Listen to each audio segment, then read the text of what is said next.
ప్రార్థించగా కలయే నిజమాయే. చప్పట్లు. నీ సన్నిధిలో నిలువగా కలయే నిజమాయే. పాడదాం.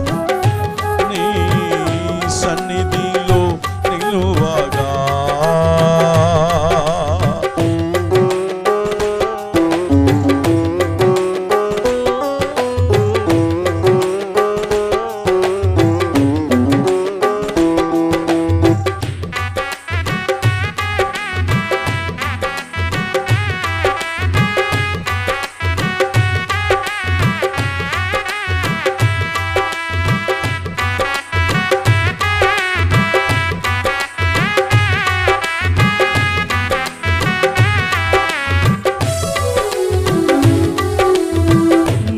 దయనొందిన నా వారే విడుదల కనులారనే చూడగా. నీ దయనొందిన నా వారే విడుదల కనులారనే చూడగా. హర్షించనయ్యా నా అంతరంగము, నాంతరంగము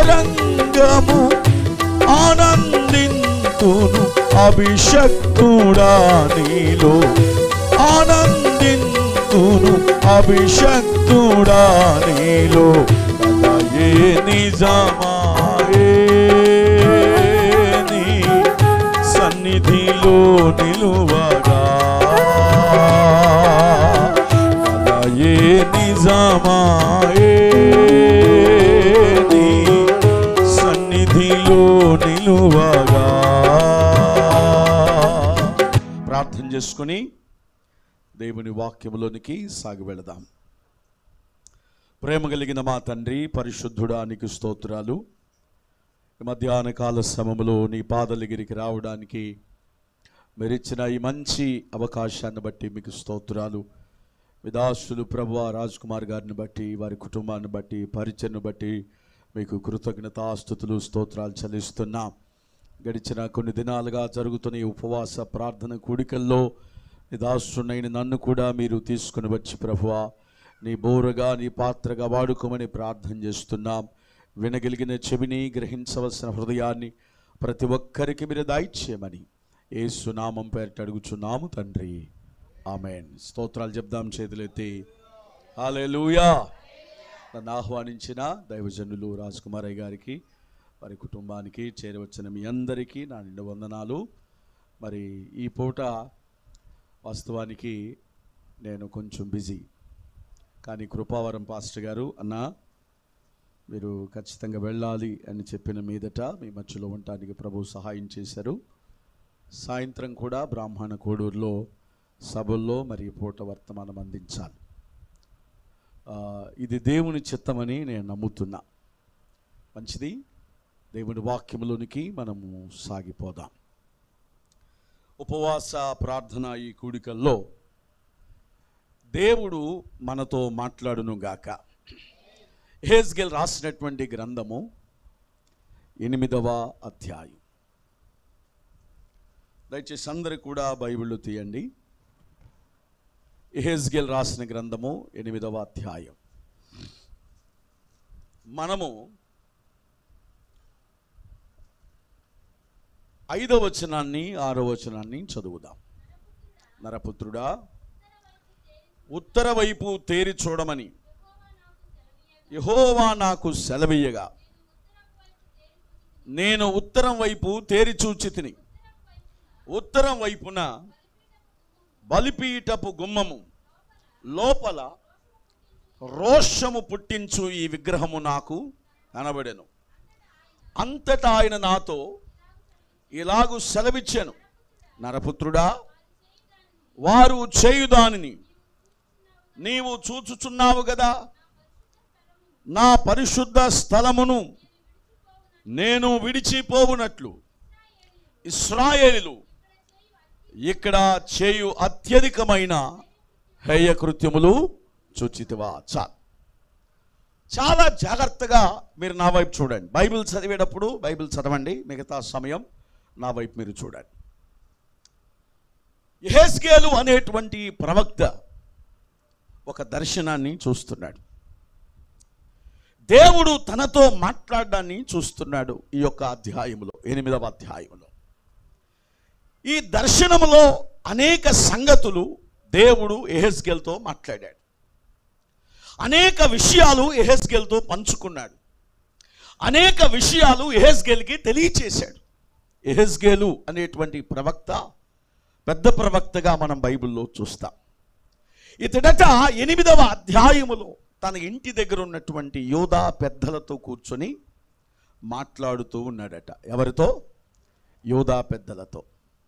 తన ఇంటి దగ్గర కూర్చొని యూదా పెద్దలతో మాట్లాడుతూ ఉన్నప్పుడు ఆకాశము నుండి ఒక బలమైనటువంటి హస్తమట ఆయన దగ్గరికి దిగి వచ్చేసిందట. యెహెజ్కేలు పెద్దలతో మాట్లాడుతున్నప్పుడు ఆకాశము నుండి ఒక హస్తము దిగి వచ్చేసింది. దిగి వచ్చినప్పుడు ఎవరయ్యా ఈ హస్తం అని చెప్పి యెహెజ్కేలు చూస్తున్నప్పుడు దగదగమని మెరుస్తున్నటువంటి సూర్యుని వంటి తేజస్సు కలిగిన యేసు క్రీస్తు వారు అనగా సజీవుడైనటువంటి దేవుడు ఆయనకి దర్శనమిచ్చాడు. దేవునికి స్తోత్రం చెప్పండి. హల్లెలూయా. అక్కడ మనం చూస్తే 8వ అధ్యాయము 4వ వచనములో మనం చూస్తే 2వ వచనములో చూస్తే నేను చూడగా అగ్నిని పోలిన ఏంటంట అగ్నిని పోలిన ఆకారము నాకు నడుము మొదలుకొని దిగు వరకు అగ్నిమయమైనట్టుగాను నడుము మొదలుకొని పైకి తేజోమయమైనట్టుగా కరుగుచున్న అపరంజి అయినట్లుగా ఆయన నాకు కనబడెను. దేవుడు స్పష్టంగా యెహెజ్కేలుకి కనబడినట్లుగా మనము చూస్తున్నాం. దేవుడు కనబడి తన కుడి చేతితో యెహెజ్కేలు యొక్క జుట్టు పట్టుకున్నాడట. ఎవరిది? యెహెజ్కేలుది. ఎక్కడ కూర్చుంటే తన ఇంటి దగ్గర కూర్చొని యూదా పెద్దలతో మాట్లాడుతుండగా ఈ అకస్మాత్తుగా దేవుడు వచ్చేసి ఆయన జుట్టును పట్టుకొని మధ్యాకాశానికి ఎత్తుకెళ్ళి మధ్యాకాశము దాకా తీసుకొని వెళ్ళి, ప్రియా దేవుని సంగమా జాగ్రత్తగానండి, అతన్ని ఎక్కడ దించిందంటే యెరూషలేములోని దేవుని మందిర ఆవరణములో ఆయన్ని దేవుడు దించివేశాడు. దేవునికి స్తోత్రం చెప్పండి. ఎక్కడ దించాడు అని మనం చూస్తే దయచేసి మనం చూద్దాం. చూడండి 3వ వచనములో చూస్తే యెరూషలేమునకు ఎక్కడట? అందరూ మాట్లాడాలి. ఎక్కడట? యెరూషలేమునకు ఉత్తరం వైపునున్న ఆవరణ ద్వారము దగ్గర నన్ను దించగా. జాగ్రత్తగా నాలి. యెహెజ్కేలు యూదా పెద్దలతో మాట్లాడుకుంటున్నాడు. ఎక్కడ కూర్చొని? తన ఇంటి దగ్గర. ఈలోపు దేవుడు ఆయనకి కనబడ్డాడు. కనబడి ఏం చేశాడు? తన హస్తముతో ఆయన జుట్టు అలా వేసుకొని మధ్యాకాశానికి తీసుకెళ్ళి ఆయన ఎక్కడ దించాడట? యెరూషలేములో ఉన్నటువంటి ఉత్తరం వైపునున్న ద్వారం దగ్గర దించి, యెహెజ్కేలు నీకు ఒక విషయం చూపిస్తా చూడు. ఇదిగో నా ప్రజలైనటువంటి యూదా వారు, నా ప్రజలైన ఇశ్రాయేలు వారు ఏం చేశారంటే యెరూషలేము మందిరములో రోషము పుట్టించే విగ్రహాన్ని పెట్టుకున్నారు. ఏం పెట్టుకున్నారు? నువ్వు చూడు, నేను నా పరిశుద్ధ స్థలము, నా మందిరము, నా దేవాలయము, నా ప్రాకారాల్లో, నా మందిర స్థలములో నా ప్రజలైనటువంటి ఇశ్రాయేలు వారు, యూదా వారు ఇక్కడ ఏం చేస్తున్నారంటే నాకు రోషము పుట్టించే విగ్రహాన్ని పెట్టారు. దయచేసి నీవు చూడమని దైవజనుడైన యెహెజ్కేలుకి దేవుడు చూపిస్తున్నాడు. అదే మనం చదివాము. చూడండి దయచేసి 4వ వచనం చూస్తే 5వ వచనం, నరపుత్రుడా ఉత్తరం వైపు తేరి చూడమని యెహోవా నాకు సెలవీయగా నేను ఉత్తరం వైపు. ఇప్పుడు దేవుడే అన్ని విషయాలు ఎవరికి తెలియజేస్తున్నాడు? యెహెజ్కేలుకి తెలియచేస్తున్నాడు. నా కుమారుడా, నీవు ఉత్తర వైపు తేరి చూడమని ఇదిగో దేవుడు సెలవిస్తే ఆయన చూచినప్పుడు ఉత్తరం వైపు బలిపీఠపు గుమ్మమున లోపల రోషము పుట్టించే విగ్రహము నాకు కనబడింది. సరే, ఇప్పుడు దేవుడు మాట్లాడుతున్నాడు. వారు దేవుని మందిరములో, దేవుని ప్రాకారాల్లో, దేవుని స్థలములో రోషము పుట్టించే విగ్రహాన్ని ఉంచారు గనుక నేనేం చేశానంటే నా పరిశుద్ధ స్థలాన్ని విడిచిపెట్టి నేను వెళ్ళిపోయా. దయచేసి ఆ వచనం చూడండి, 6వ వచనం మనం చూస్తే, అంతటా నాతో ఇలాగూ సెలవిచ్చెను, నరపుత్రుడా, వారు చేయు దాన్ని నీవు, అందరు చదవండి, చూచుచున్నావు కదా, నా పరిశుద్ధ స్థలాన్ని నేనేం చేశాను, విడిచిపోవునట్లుగా ఇశ్రాయేలులు ఇక్కడ చేయు అత్యధికమైన హేయ కృత్యాలు చూచితివా. ఇప్పుడు దేవుడు ఏం చేశాడట, తన పరిశుద్ధ స్థలాన్ని విడిచి వెళ్ళిపోయాడు. ఎందుకు? పరిశుద్ధమైన దేవాలయములో, దేవుడు నివసించాల్సినటువంటి స్థలములో, దేవుడు ఆరాధించవలసిన స్థలములో, దేవునికి కృతజ్ఞత స్తుతులు చెల్లించాల్సిన స్థలములో, దేవునికి మహిమ చెల్లించాల్సిన స్థలములో వాళ్ళు ఏం చేశారు, అసహ్యమైన రోషము పుట్టించే విగ్రహాన్ని తెచ్చి వాళ్ళు అక్కడ పెట్టుకున్నారు. అందుకని దేవుడు ఏం చేశాడు, పరిశుద్ధ స్థలాన్నే విడిచి వెళ్ళిపోయాడు. చాలా జాగ్రత్తగానండి, ఈ ఉపవాస కూడికలలో పరిశుద్ధాత్ముడు మనతో మాట్లాడుతున్నాడు. ఈ ఉదయకాల సమయంలో దేవుని మందిరాన్ని దేవుడు విడిచిపెట్టాడు. చాలా జాగ్రత్తగానండి, పాత నిబంధన కాలములో రాళ్లతో కట్టిన మందిరాల్లో దేవుడు నివసించాడు, కానీ ఇప్పుడు క్రొత్త నిబంధన కాలములో దేవుడు రాళ్లతో కట్టిన మందిరాల్లో నివసించట్లేదు. ఎక్కడ నివసిస్తున్నాడు ఆయన? మన హృదయమనే. మొదటి కొరింథీయులకు రాసిన పత్రిక 3వ అధ్యాయము 16వ వచనం మనం చదివితే, ఒకసారి చదవండి, అక్కడ ఏం రాస్తున్నాడు దేవుడు. మొదటి కొరింథీయులకు రాసినటువంటి పత్రిక 3వ అధ్యాయం 16వ వచనం, మీరు దేవుని ఆలయమై ఉన్నారనియు. మనం ఏమై ఉన్నామట? అందరు చెప్పండి, మీరు ఆలయమై ఉన్నారనియు, దేవుని ఆత్మ మీలో నివసించుచున్నదనియు మీరెరుగరా. ఎవడైనను దేవుని ఆలయమును పాడు చేసినడలా దేవుడు వానిని పాడు చేస్తాడు. దేవుని ఆలయము పరిశుద్ధమై ఉన్నది, మీరే ఆలయమై ఉన్నారు. ఎవరట దేవుని ఆలయం? మనమే. దేవుని ప్రజలారా, యేసయ్య తన రక్తం ఇచ్చి కొన్నాడు, శిలువలో ప్రాణం పెట్టాడు, మన కొరకు త్యాగమైపోయాడు, మన కొరకు బలి అయిపోయి తన రక్తం ఇచ్చి కొన్నాడు. మనమే దేవుని మందిరమై ఉన్నాం. అయితే ఇప్పుడు ఈ మందిరం ఏమై ఉంది? పరిశుద్ధమైనదట. దేవునికి స్తోత్రం. ఎలాంటిదంటే ఈ మందిరం ఇప్పుడు పరిశుద్ధమైనది. కానీ ఇప్పుడు ఈ పరిశుద్ధమైన మందిరములో దేవునికి ఏం కనపడుతున్నాయి? రోషము పుట్టించే విగ్రహాలు. చాలా జాగ్రత్తగా వినండి, నా మాట చాలా జాగ్రత్తగా వినాలి. ఇప్పుడు దేవుని భారం, దేవుని మనస్సులో ఉన్న భారం, దేవుడు చూస్తున్న విషయాలన్నీ కూడా ఎవరితో పంచుకుంటున్నాడు? దైవజనుడైన యెహెజ్కేలుతో. హల్లెలూయా. ఈ రాత్రి నీ గురించిన విషయాలన్నీ, నీ కుటుంబ విషయాలన్నీ, నీ పరిస్థితులన్నీ, నీ యొక్క స్థితిగతులన్నీ దైవజనుడికి దేవుడు అన్ని విషయాలు బయలుపరుస్తాడు. దేవునికి స్తోత్రం కలుగును గాక. ఆయన మనలను చూచే దేవుడు, ఆయన మనలను పరీక్షించే దేవుడు, ఆయన మనలను పోషించే దేవుడు, ఆయన మనలను నడిపించే దేవుడు, ఆయన మనకు సహాయం చేసే దేవుడు, ఆయన మనలను గమనించే దేవుడు, ఆయన మనకు ముందుగా నడిచే దేవుడు. అయితే ఇప్పుడు ఆ దేవుడు తన మందిరమును గమనిస్తున్నాడు, తన దేవాలయాన్ని గమనిస్తున్నాడు. మందిరములో ఏం జరుగుతుందో, మందిరం పరిశుద్ధమైనదా కాదా, అక్కడ ఏమి జరుగుతుందో సమస్తాన్ని చూస్తున్నాడు. ఇప్పుడు చూచిన దేవుడు తన భారాన్ని ఎవరితో పంచుకుంటున్నాడు? దైవజనుడైన యెహెజ్కేలుతో. హల్లెలూయా, హల్లెలూయా. చూడయ్యా, చూడు నా కుమారుడా, నేను నా పరిశుద్ధ స్థలమును విడిచిపోవునట్లుగా అనందరా మాట. నేను నా పరిశుద్ధ స్థలమును విడిచిపోవునట్లుగా ఏం చేస్తున్నారట వాళ్ళు? అత్యధికమైన హేయ కార్యాలు చేస్తున్నారు. గమనించండి ప్రియులారా, ఏమిటి వాళ్ళు చేస్తున్న హేయమైన కార్యాలు, ఏమిటి వాళ్ళు చేస్తున్న విగ్రహాలు? ఎందుకు దేవునికి రోషం వచ్చింది? ఎందుకు దేవుడు దేవాలయాన్ని విడిచి వెళ్ళిపోయాడు? అందుకని మాట్లాడుతున్నాడు కదా, మీరే నా దేవాలయము, మీరే నా ఆలయము, మీరే పరిశుద్ధమైన మందిరమై ఉన్నారు. అయితే ఎవడైనా దేవాలయాన్ని పాడు చేస్తే నేను వానిని పాడు చేస్తానన్నాడు కదా. ఈనాడు క్రైస్తవులు చర్చికి వెళుతున్నారు, ఆశీర్వాదాలు చూడట్లా. ఈనాడు సంఘ బిడ్డలు మందిరంలో రోజులు తరబడి ప్రార్థన చేస్తున్నారు, జవాబును పొందుకోలేకపోతున్నారు, ఉపవాసాలు ఉంటున్నారు, కానుకలు ఇస్తున్నారు, ప్రథమ ఫలాలు ఇస్తున్నారు, పరిచర్య చేస్తున్నారు. ఎన్ని చేసినప్పటికీ కూడా వారి జీవితాల్లో ఏమి లేదంటే నెమ్మది లేదు, సంతోషము లేదు, సమాధానము లేదు, ఆరోగ్యము లేదు, దేవుని జవాబు లేదు. కారణం ఏమిటి అంటే దేవుడు నివాసించాల్సిన ఈ మందిరంలో ఏమున్నాయి? ఇప్పుడు రోషము పుట్టించే విగ్రహాలు.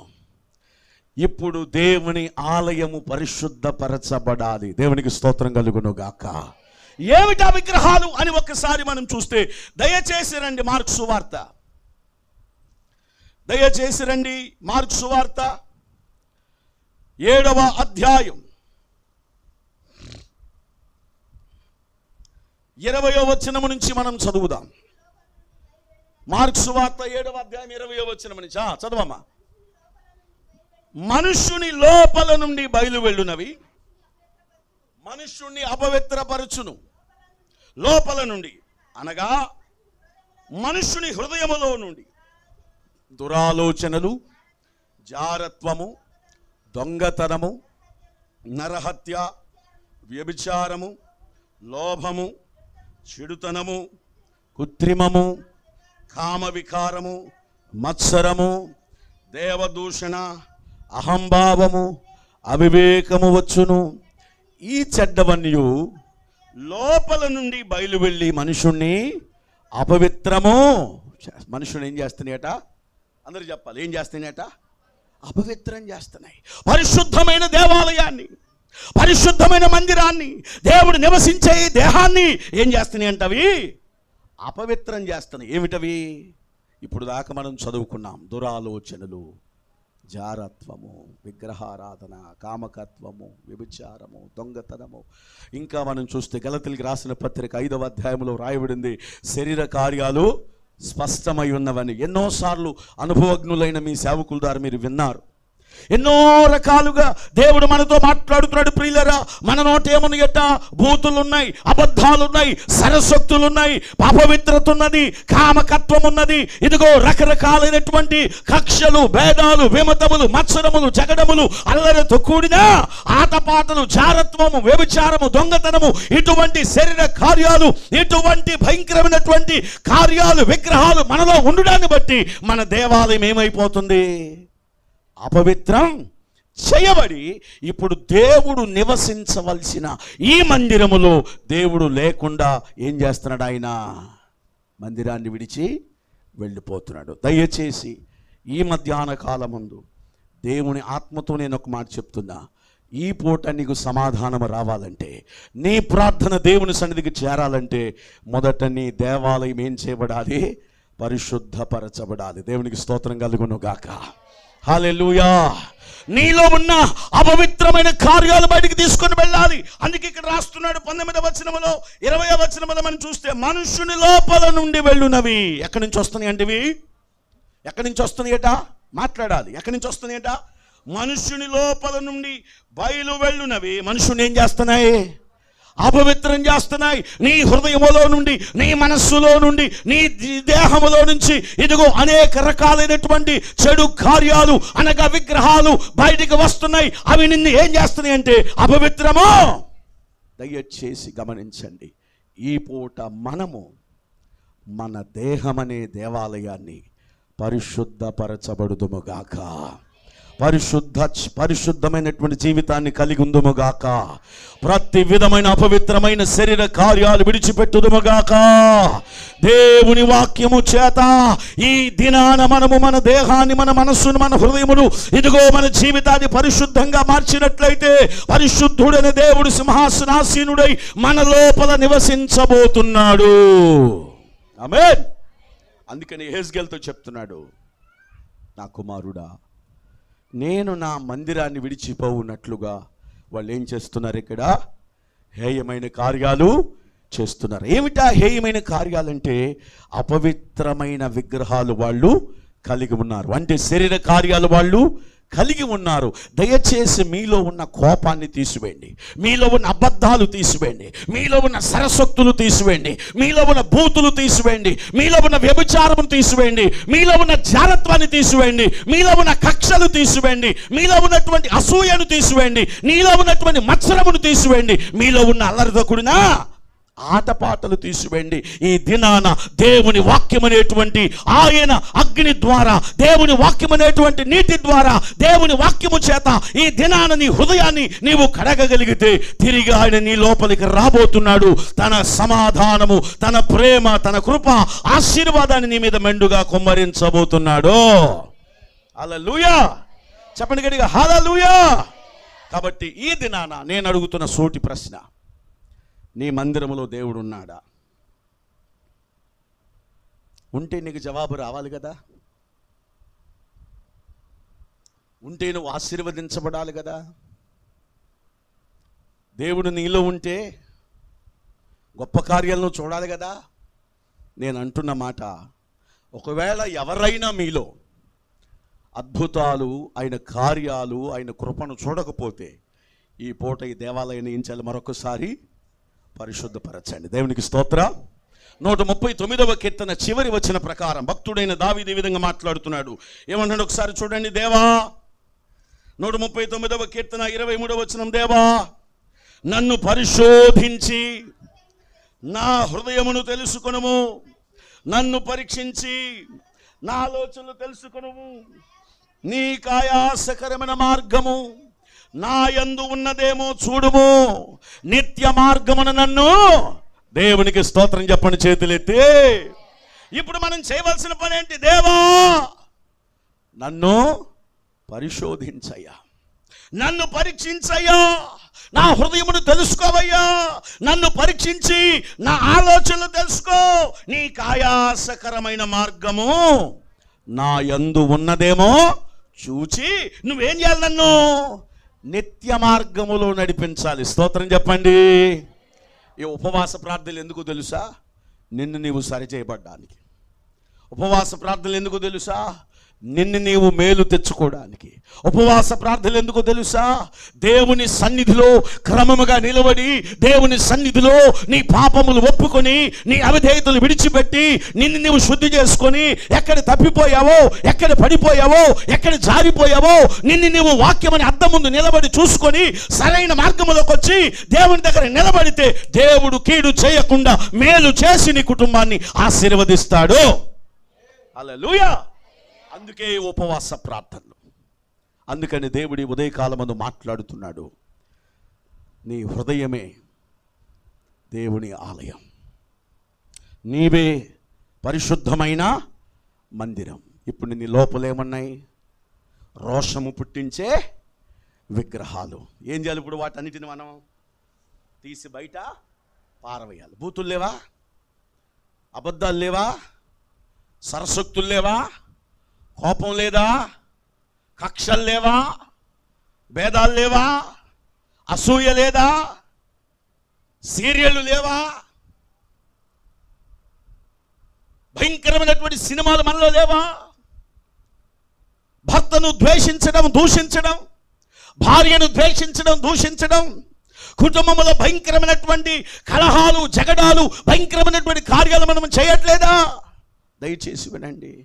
దావీదు మహారాజు మాట్లాడుతున్నట్లుగా, దేవా నీకు ఆయాసకరమైన ప్రతి దాన్ని నాలోంచి తీసివేయమని ఈ పూటను మాట్లాడగలిగితే, నన్ను పరీక్షించి పరిశోధించి నాలోని ఆయాసకరమైన ప్రతిదాన్ని తీసివేసి, ప్రభువా తిరిగి నా మీద కనికరపడి నీవే సింహాసనాసీనుడివై నా లోపలికి రమ్మని నువ్వు అడగగలిగితే, పరిశుద్ధాత్ముడు తన కృపావరముల చేత, పరిశుద్ధాత్ముడు ఆత్మ ఫలముల చేత, పరిశుద్ధాత్ముడు ఆత్మ వరముల చేత ఈ పూట నీ దేవాలయములోనికి రాబోతున్నాడు. హల్లెలూయా. చెప్పండి చేతులెత్తి హల్లెలూయా. కాబట్టి ఒకటి, యెహెజ్కేలుకి ఏం చూపించాడు దేవుడు? రోషము పుట్టించే విగ్రహాలు.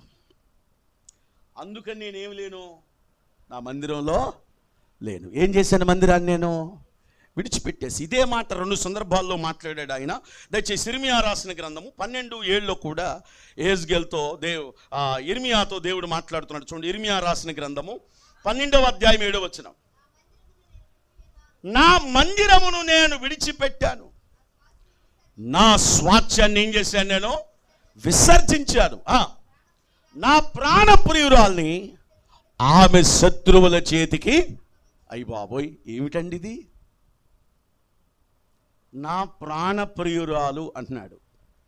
ప్రియురాలు అంటే సంఘం. జాగ్రత్తగా నాలు. ప్రియురాలు అంటే ఇశ్రాయేలు జనాంగం.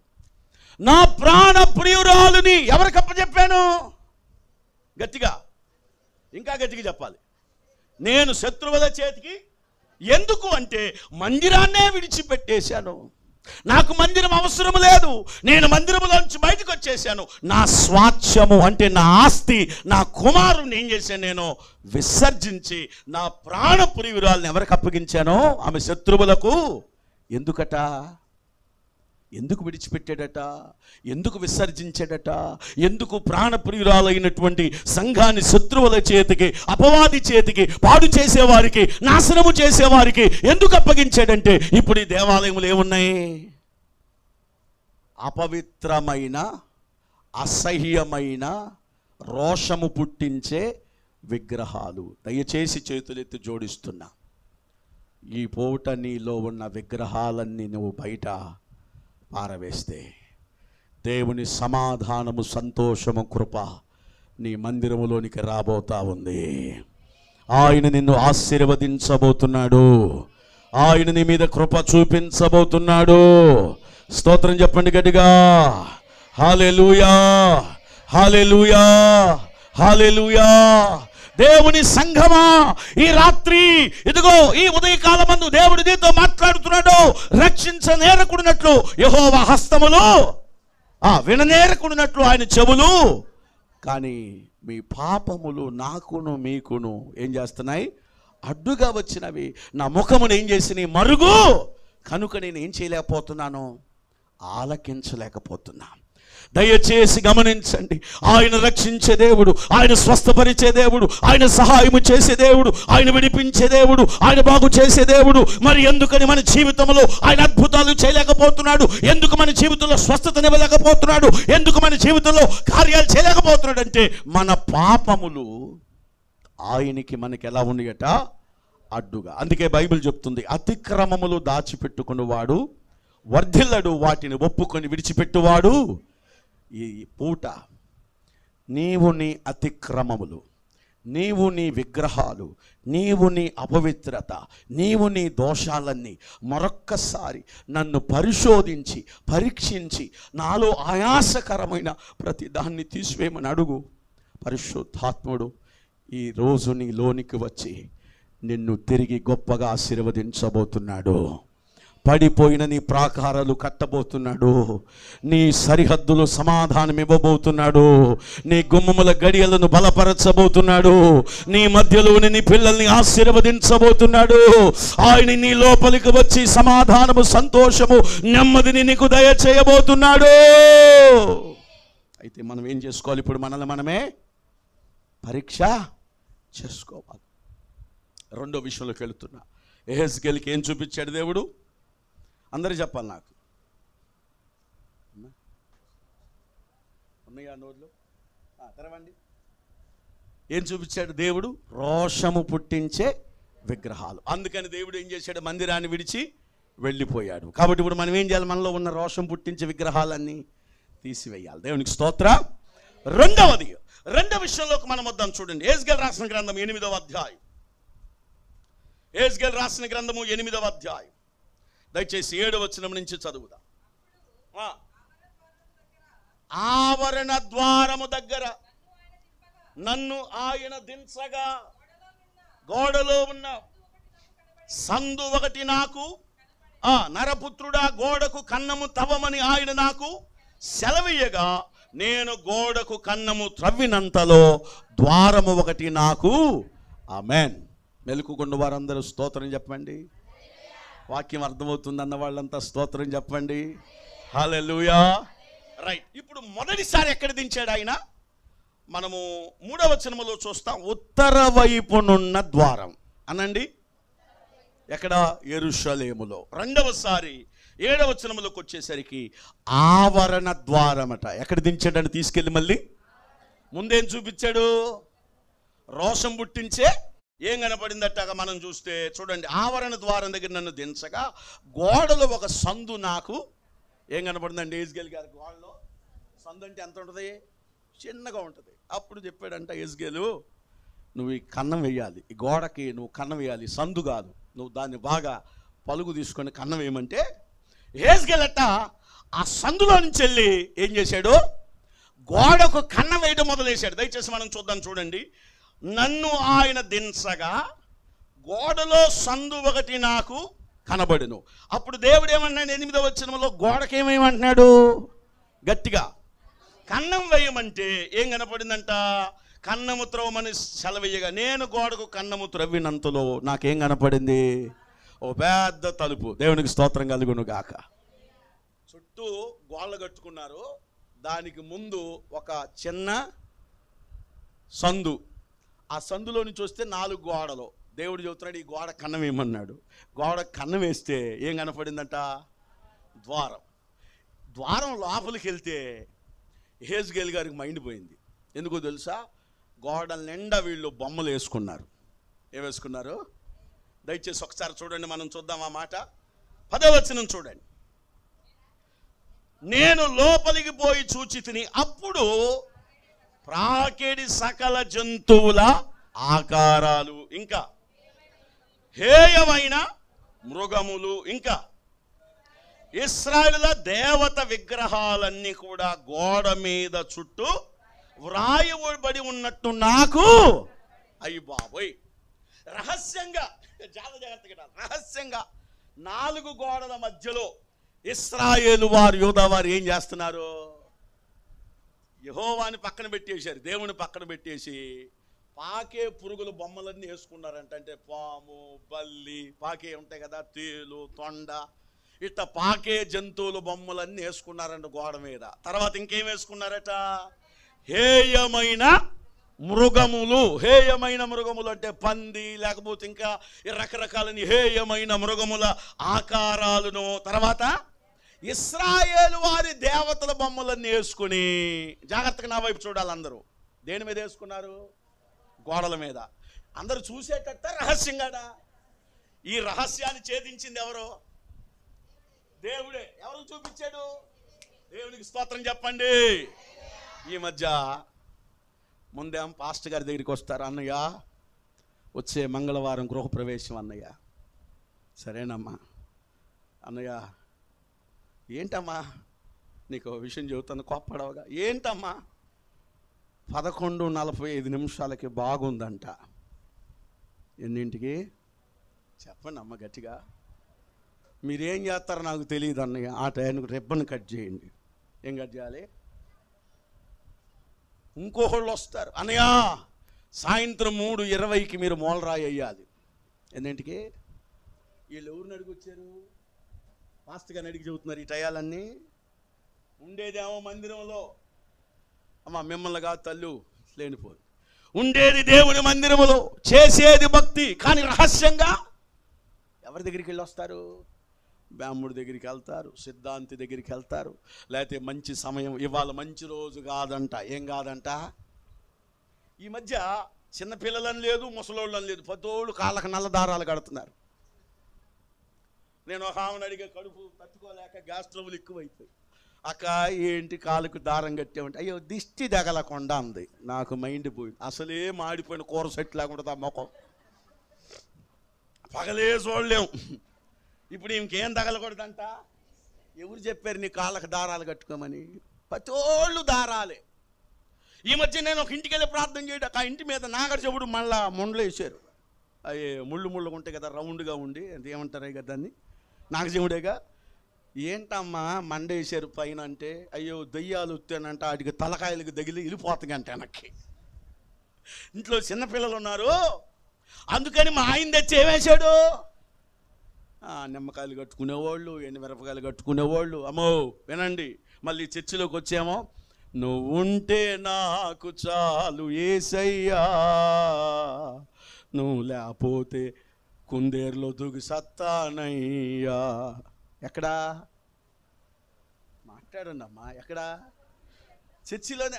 ఈ చర్చిలో ఇంటికెళ్ళి నాకేమో తాళ్ళు, పటికి బెల్లాలు, గుమ్మాల కాలాడి తీయటాలు, కొమ్మడకాయలు, నిమ్మకాయలు, కాళ్ళకు తాళ్ళు. ఎక్కడమ్మా? ఈ మధ్య పుట్టిన పిల్లలకి ఇక్కడ పెడుతున్నారు బొట్లు, ఇక్కడ పెడుతున్నారు బొట్లు, ఇక్కడ పెడుతున్నారు బొట్లు, ఒళ్ళంతా బొట్లే. ఎవరికి? పసిపిల్లలకి. రహస్యమైన ప్రతిదీ కూడా దాగదు. గమనించండి ప్రియులారా, ఇదిగో ఇశ్రాయేలు 4 గోడల మధ్యలో హేయమైన ఇదిగో బొమ్మలు వేసుకుని, దేవతల బొమ్మలు వేసుకుని, ప్రాకే పురుగుల బొమ్మలు వేసుకుని మమ్మల్ని ఎవరు చూస్తున్నారో మా పని ఎవరికి తెలియదని రహస్యంగా ఏం చేస్తున్నారట? అక్కడ 70 మంది పెద్దలు చేరారట. ఎంతమంది? దయచేసి చూడండి, ఆ వచనం మనం చూస్తే 11వ వచనం చూడండి. ఒక్కొక్కడు తన చేతిలో దోపార్తి పట్టుకొని 70 మందియు, వారి మధ్య షాపాను కుమారుడైన యజన్యాయు ఆకారాలకు ఎదురుగా నిలిచి ఉండగా చిక్కని మేఘములే ధూపవాసన ఎక్కుచుండని. ఎంతమంది ఉన్నారండి ఆ బొమ్మల దగ్గర? ఎవరాళ్ళు? ఇశ్రాయేలు పెద్దలు. వారి మధ్యలో ఎవరున్నారట? యాజకుడు ఉన్నాడట. వాళ్ళ చేతులు ఏమున్నాయట? ధూపార్తులు ఉన్నాయట. బొమ్మలకి ఏం చేస్తున్నారు? ధూపం వేస్తున్నారు. ధూప వాసన ఎక్కుతుంది. ఈ రహస్యాన్ని ఛేదించింది ఎవరు? చెప్పాలి గట్టిగా. ఈ విషయాన్ని చూపిస్తుంది ఎవరికి? దైవజనుడైన యెహెజ్కేలుకి. ఇక్కడ కూర్చున్న మీరు ఎవరైనా సరే ఏ రహస్యమైన దాగదు గుర్తుపెట్టుకోండి. మీరు చేసే రహస్య పాపం ఖచ్చితంగా దేవుడు చూస్తున్నాడు. యవనస్తులు ముఖ్యంగా వాట్సాప్ ద్వారా, ఇన్స్టాగ్రామ్ ద్వారా, ఇదిగో ఫేస్బుక్ ద్వారా వాళ్ళు చేసే రహస్యమైన చాటింగ్లన్నీ కూడా ఎవరు చూస్తున్నారు? అందుకే యెషయా గ్రంథము 29:15 వచనం ఈ విధంగా చెప్తుంది. ఒక్కసారి మీరు చూడండి. యెషయా గ్రంథము.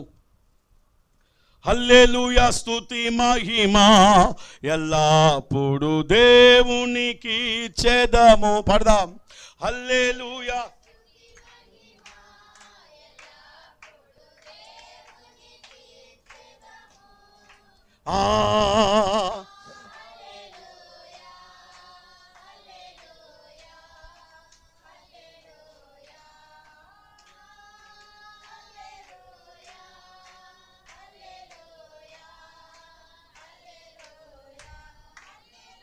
స్తుతి మహిమా ఎల్లప్పుడు దేవునికి చేదము. హల్లెలూయా, స్తుతి మహిమా ఎల్లా. చప్పట్లు కొడుతూ అందరి నోరు తర్వాత. అల్లా సైన్యములకు అధిపతి అయిన ఆ దేవుని స్తుతించెదము. అల్లా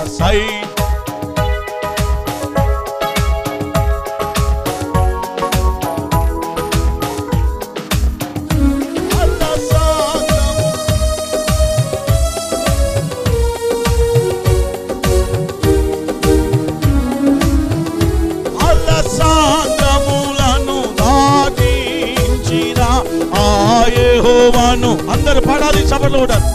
ఆమేన్. హల్లెలూయా, స్తుతి మహిమా ఎల్లప్పుడు.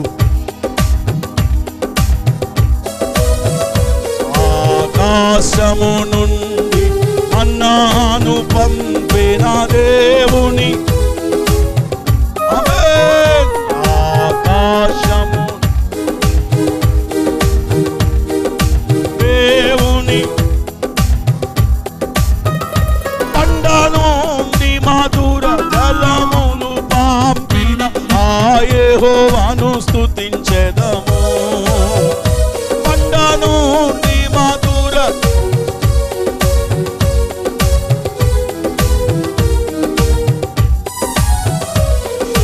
హల్లెలూయా. గ్లోరీ.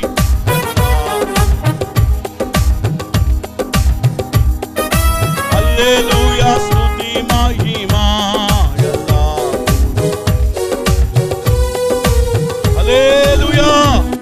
చెప్తాం చేతులైతే. హల్లెలూయా. మీకు వాక్యం అర్థమవుతుందా? యెహెజ్కేలు గారు ఎక్కడ కూర్చున్నాడు? ఇంటి దగ్గర. ఎవరితో మాట్లాడుతున్నాడు? యోధా పెద్దలతో. ఈలోపు దేవుడు కనబడి ఏం చేశాడు? ఆయన్ని తల వెంట్రుకలు పట్టుకొని మధ్యాకాశానికి ఎత్తుకెళ్ళి ఎక్కడ దించాడు? యెరూషలేములో ఉన్న ఉత్తర ద్వారం దగ్గర దించితే ఏం చూపించాడు? మొదట రోషము పుట్టించే విగ్రహాలు చూపించేమన్నాడు, నేను నా పరిశుద్ధ స్థలాన్ని విడిచి వెళ్ళిపోయాను. రెండవసారి ఏం చూపించాడు? ఆవరణము దగ్గర దించితే సందు ఒకటి కనపడింది. ఆ సందులో నుంచి వెళ్ళి ఏమన్నాడు? గోడకి కన్నం వేయమన్నాడు. గోడ కన్నం వేస్తే ఇప్పుడు ఏం కనపడుతున్నాయి ఆయనకి? రహస్యమైనటువంటి విగ్రహాలు, బొమ్మలన్నీ. అక్కడ ఎంతమంది ఉన్నారంట? 70 మంది పెద్దలు, వారి మధ్యలో ఒక యాజకుడు. వారందరి చేతులు ఏమున్నాయి? ధూపార్తులని. వాళ్ళు ఏం చేస్తారు బొమ్మలకి? గమనించండి, ఇప్పుడు ఇది రహస్యంగా చేస్తున్న కార్యం, ఎవరికి తెలియదు అనుకొని దేవునికి. కానీ ఇప్పుడు ఈ రహస్యమైన దాన్ని ఎవరు చూశారు? గమనించండి, ఇక్కడ కూర్చున్న మీరు, మీ ప్రార్థనకు జవాబు ఎందుకు రావట్లేదు తెలుసా? ఒకటి, రోషము పుట్టించే కార్యాలు మనలో కనబడుతున్నాయి దేవునికి. దయచేసి పూట వాటన్నిటిని ఏం చేయాలి? మనము విడిచిపెట్టగలిగితే నీ దేహం అనే దేవాలయములోనికి దేవుడు వచ్చి దానిలో సింహాసనం వేసుకుని కూర్చొని సమాధానముతో, సంతోషముతో, నెమ్మదితో, ఆశీర్వాదముతో దేవుడు నిన్ను, నీ కుటుంబాన్ని దీవించబోతున్నాడు. రెండవది ఏం చేయాలి? మనము రహస్యమైనది ఏదైనా ఏం చేయాలి? విడిచిపెట్టేయాలి. దయచేసి ఇప్పుడు చదవండి యెషయా గ్రంథము 29:15. తమ ఆలోచనలు ఎవరికి కనబడకుండా? యెహోవాకి కనబడకుండా లోపల మరుగు చూచు వారికి శ్రమ. మమ్మల్ని ఎవరు చూస్తారు? మా పని ఎవరికి తెలియను అనుకొని చీకటిలో తమ క్రియలు జరిగించే వారికి. అందరు నా వైపు చూడండి. ఆలోచనలు ఏమిటట? యెహోవాకి కనబడకుండా ఏం చేస్తున్నాం? వాటిని లోపలే మరుగును పెట్టేస్తున్నాం. ఏమిటవి? ఆలోచనలు. ఒకసారి మనం నోవాహు జలప్రలయము, నోవాహు కాలం దగ్గరికి వెళితే మనుషుల ఊహ, ఆలోచనలు కేవలం ఎట్ట కనపడ్డాయి అంటే దేవునికి చెడ్డవిగా కనబడినందుకు, నరులను చేసినందుకు ఆయన ఏమయ్యాడు? సంతాపపడ్డాడు. కేవలం ఊహలు, తలంపులు, ఆలోచనలన్నీ చూసే ఆయన చాలా బాధపడ్డాడు. ఇప్పుడు మీరు చెప్పండి, అసలు నీ ఆలోచనలు ఎలా ఉన్నాయి? ఒకసారి ఆలోచించండి. నీ తలంపులు ఎలా ఉన్నాయి? నీ మనస్సు ఎలా ఉంది? నీ ఉద్దేశాలు ఎలా ఉన్నాయి? నీ మాటలు ఎలా ఉన్నాయి? నీ హృదయం ఎలా ఉంది? అందుకే ఈ బైబిల్ చెప్తుంది, హృదయము అన్నిటికంటే మోసకరమైనది, అది ఘోరమైన. ఇప్పుడు నీ ఆలోచనలు, నీ హృదయము, నీ తలంపులు, నీ ఊహలన్నీ కూడా ఒక ఆయన భూతద్దం వేసుకొని చూస్తున్నాడు. నువ్వు తప్పించుకోలేవు, నేను కూడా. చెప్పాలి గట్టిగా, మనం ఎవరం కూడా. ఇప్పుడు అందుకే బైబిల్ చెప్తా, తమ ఆలోచనలు యెహోవాకి కనబడకుండా లోపల వాటిని మరుగు చూచే వారికి శ్రమ. మమ్మల్ని ఎవరు చూస్తారు? మా ఆలోచనలు ఎవరికి తెలుసు? మా తలంపులు ఎవరికి తెలుసు అనుకొని చీకటిలో తమ క్రియలు జరిగించే వారికి ఎవరికి శ్రమ అంట? ఆలోచనలు దాచిపెట్టే వారికి శ్రమ. చీకటిలో తమ క్రియలు జరిగించే వారికి. ఇప్పుడు వీళ్ళు ఏం చేస్తున్నారు? చీకటిలో 4 గోడల మధ్యలో ఎవ్వరికి తెలియకుండా రహస్యమైన పాపం. దయచేసి నేను ఒక విషయం సూటిగా చెప్తున్నా, జాగ్రత్తగా నా వైపు చూడండి. నీ భర్తకు తెలియకుండా నువ్వు రహస్యమైనది ఏది చేయొద్దు. నీ భార్యకు తెలియకుండా రహస్యమైనది ఏది నువ్వు చేయొద్దు. యవనస్తులు ముఖ్యంగా తల్లిదండ్రులకు తెలియకుండా ఏది మీరు చేయొద్దు. ఏ పాపం చేయొద్దు, ఏ చెడు ఆలోచన చేయొద్దు, ఏ పనికి మాలిన క్రియలు జరిగించొద్దు. మీ హృదయములో, మీ మనస్సులో, మీ తలంపులో ఏ విధమైన చెడ్డ ఆలోచనలు, చెడ్డ తలంపులు రావడానికి వీల్లేదు. ఎందుకంటే వాటన్నిటిని పసిగట్టే దేవుడు ఒక ఆయన ఉన్నాడు. ఆయన చెప్తున్నాడు, వాటిని దాచిపెట్టే వారికి శ్రమ. నీ భర్తే నీకు దేవుడు, నీ భార్యే నీకు దేవత, నీ కుటుంబమే. ఇక ఏది కూడా అక్రమ సంబంధాలకు తావియొద్దు, వ్యభిచారానికి తావియొద్దు, కామకత్వానికి తావియొద్దు, లోకాశలకు తావియొద్దు, పేకాటకు తావియొద్దు, సీరియళ్ళకు తావియొద్దు, సినిమాలకు తావియొద్దు, భయంకరమైన బూతులు, పోకిరి మాటలు, అల్లరితో కూడిన ఆటపాటలకు తావియొద్దు. నీవు దేవుని కొరకు బ్రతుకు. దేవుడు నీలో గొప్ప కార్యాలు జరిగించబోతున్నాడు. మొదటి కీర్తన చెప్తుంది, దుష్టుల ఆలోచన చొప్పున నడువక, పాపుల మార్గమును నిలువక, అపహాసకులు కూర్చుండే చోట కూర్చుండక, యెహోవా ధర్మశాస్త్రమునందు ఆనందించుచు దివారాత్రములు దానిని ధ్యానించేవాడు ధన్యుడు. అట్టివాడు నీటి కాలువల యొర్న నాటబడిన మొక్కవలి ఆకువాడక తన కాలమందు ఫలమిచ్చే అతడు చేయునదంతా. అందరూ అనండి, అతడు చేయునదంతా. ఎవరు చేసేదంతా సఫలమైద్ది? దుష్టుల ఆలోచన చొప్పున నడువక. రెండో మాట పాపుల మార్గమున. మూడవ మాట అపహాసకులు కూర్చుండే. ఇప్పుడు ఏం చేయాలట?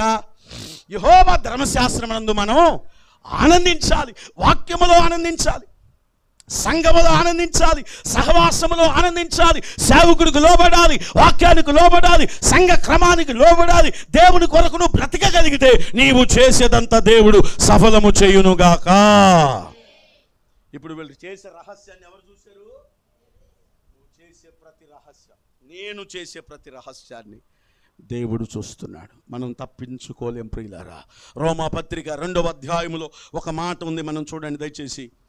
3వ విషయంలోకి వెళ్దాం. రోమాపత్రిక, రోమిలికి రాసినటువంటి పత్రిక 2వ అధ్యాయం. ఒక్క నిమిషం తల్లి. రోమాపత్రిక 2వ అధ్యాయం 16వ వచనం. దేవుడు నా సువార్త ప్రకారం యేసుక్రీస్తు ద్వారా మనుషుల రహస్యాలను విమర్శించ దినమందు, విమర్శించే ఒక దినం ఉందట. ఏమిటా దినం? గట్టిగా మనుషుల రహస్యాలను విమర్శించే రోజు ఉంది. జాగ్రత్త అమ్మలారా, జాగ్రత్తగా నా వైపు చూడాలి. మనుషుల రహస్యాలను విమర్శించే దినం ఒకటి ఉందట. ఆ దినమున నీ రహస్యము నా రహస్యము దేవుడు విమర్శించబోతున్నాడు. ఆ రోజు నీ రహస్యాలని బట్టబయలు కాబోతున్నాయి. అందుకని చెప్తున్న, 2 చేతులు జోడించి నీలో ఉన్న ప్రతి రహస్య పాపాన్ని విడిచిపెట్టు, ప్రతి రహస్య కార్యాలు విడిచిపెట్టు. దేవుని సమాధానమైన కృప దేవుడు మెండుగా నీకు దయచేస్తాడు. ఆమేన్. మొదటిది ఏం విడిచిపెట్టాలి? మనలో ఉన్న రోషము పుట్టించే, అందరూ అనాలి, రోషము పుట్టించే విగ్రహాలు. ఏమిటవి? శరీర కార్యాలు, అపవిత్రపరిచే కార్యాలు, పరిశుద్ధత లేకుండా చేసే కార్యాలు. వాటన్నిటిని ఏం చేయాలి మనం? ఈ దినాన్ని విడిచిపెట్టగలిగితే దేవుడే మన మధ్యలోకి రాబోతున్నాడు. హల్లెలూయా. రెండవది ఏం విడిచిపెట్టాలి? రహస్యమైన ప్రతిదాన్ని మనం. అంతే. ఈ మధ్య యవనస్తులు ముఖ్యంగా ఇన్స్టాగ్రామ్లో రీల్స్ అని చేస్తూ ఉంటారు. ఆడపిల్లలు, ఆడపిల్లలు ఏముంది, ఆడవాళ్ళు కూడా చేస్తున్నారు.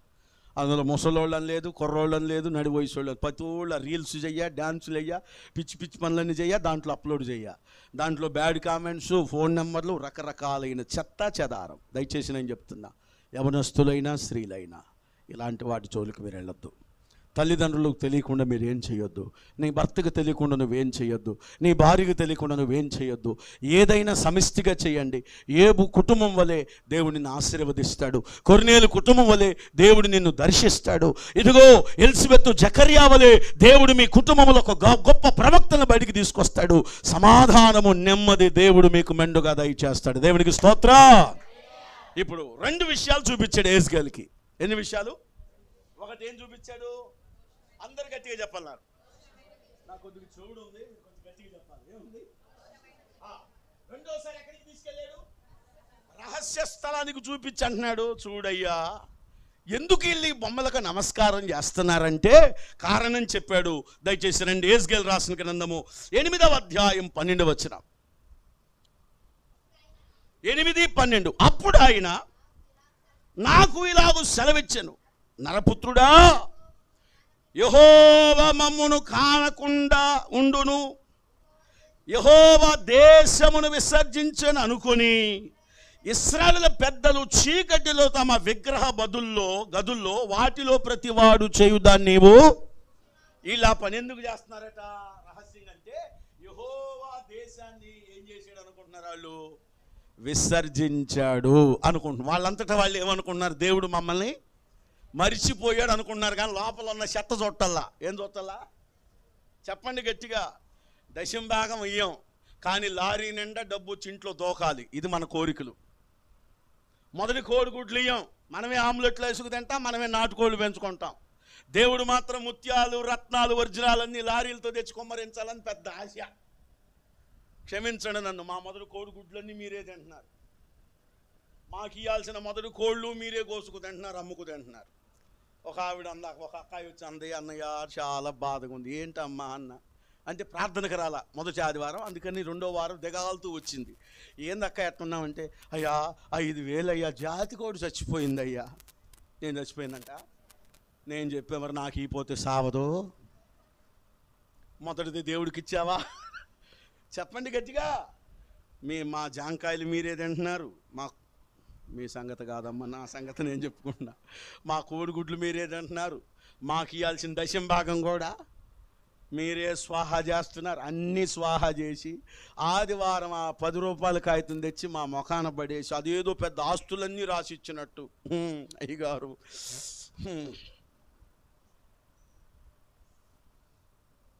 ముందు మనల్ని మనం చూసుకోవాలి, ముందు మనల్ని మనం సరి చేసుకొని అప్పుడు దేవుడి దగ్గరికి వస్తే దేవుడు మేలు చేస్తాడు. మనం చేసేయేమో చెయ్యం, కానీ దేవుడు ఏం చేయాలి? అన్నయ్య అసలు దేవుడికి నా మీద జాలి లేదు అన్నగంటతో కామ ఏం లేదంట. ఎవరికి? నీకుందా దేవుడి మీద భక్తి? శనివారం వస్తావా, బుధవారం వస్తావా, ఉపవాస ప్రార్థనలకు వస్తావా, ఆదివారం ఒక ఆమె కాళ్ళు నొప్పులయ్యా, నేను గ్యాస్ ట్రబుల్తో బాధపడుతున్నా, అసలు ఉపవాసం ఉండలేను, కానీ నా కోసం ఉపవాసం ఉండి నువ్వు ప్రార్థన చేయమంది ఒక ఆవిడ నన్ను. నేనేం చేయాలంట? శల్యాలన్నీ ఎగ్గట్టుకొని అన్నం నీళ్ళు లేక ఎండిపోతే ఆ వంట కాళ్ళు నొప్పులంట, గ్యాస్ అంట, కూర్చోండి అంట, సీరియల్ చూసుద్దంట. నేను చెప్పి నేను అంత చేయను, చేతికి ఇద్దరం కూర్చున్నావురా, దేవుని స్తోత్రం చెప్పండి, గట్టిగా చెప్పాలి హల్లెలూయా. నన్ను క్షమించాలి. ఎందుకు క్షమించాలి? మా గుడ్లన్నీ తిన్నారన్నానుగా. దయచేసి గుర్తుపెట్టుకో, దేవునికి ఇవ్వవలసింది నువ్వు ఇచ్చేయాలంతే. మొదటి ఆదివారం దేవునికి ఇచ్చేయాలి. దేవునికి ఇచ్చే సమయం దేవునికి ఇవ్వాలి, వాక్యానికి ఇచ్చే సమయం వాక్యానికి ఇవ్వాలి, దేవుని సొమ్ము దేవునికి ఇచ్చేయాలి, పరిచర్య చేసేటప్పుడు పరిచర్య చేయాలి, సేవకుడు వెంబడించేటప్పుడు సేవకుడు వెంబడించాలి, సేవకుడు చెప్పింది చేయాలి. దేవుడు చెప్పింది నువ్వు చేస్తే దేవుడు నీకు కావలసినవన్నీ సమకూరుస్తాడంతే. దేవునికి స్తోత్రం హల్లెలూయా. వీళ్ళన్నీ చేస్తా ఏమని నిందిస్తున్నారు దేవుణ్ణి? దేవుడు మమ్మల్ని మర్చిపోయాడండి. ఏమంట? నిన్నెవడు ఏమన్నాడు? గోడ మీద బొమ్మలు చెప్పమ్మా, నిన్నెవడు కట్టుకోమన్నాడు కాళ్ళు? నువ్వు చేసేవన్నీ వ్యతిరేకమైన కార్యాలు చేస్తా దేవుడు మర్చిపోయాడంటే ఎట్లా? అందుకే యెషయా గ్రంథంలో ఆయన చెప్పాడు, స్త్రీ తన గర్భమున పుట్టిన బిడ్డను కరుణించకుండా మానునా వారైనా మరుస్తారేమో. కానీ ఇందాక దైవజనులు గుర్తు చేశారు, నాకు సమయం ఇస్తే ఈ మాట, వారైనా మరుస్తారేమో కానీ నేను నిన్ను చూడుము, అందరు చెప్పాలి, చూడుము, నా అరచేతుల్లో నేను నిన్ను చెక్కి ఉన్నాను. హల్లెలూయా. స్త్రీ తన బిడ్డను మరుచునేమో కానీ ఈ మధ్యాహ్న కాలమందు సర్వశక్తి గల దేవుడు నిన్ను నన్ను మరిచిపోయే దేవుడు కాదు. హల్లెలూయా. మరి ఎందుకు మనం ఇలా ఉన్నామంటే రహస్యమైనదేదో మనలో ఉంది. రోషము పుట్టించే విగ్రహాలు ఏవో మనలో.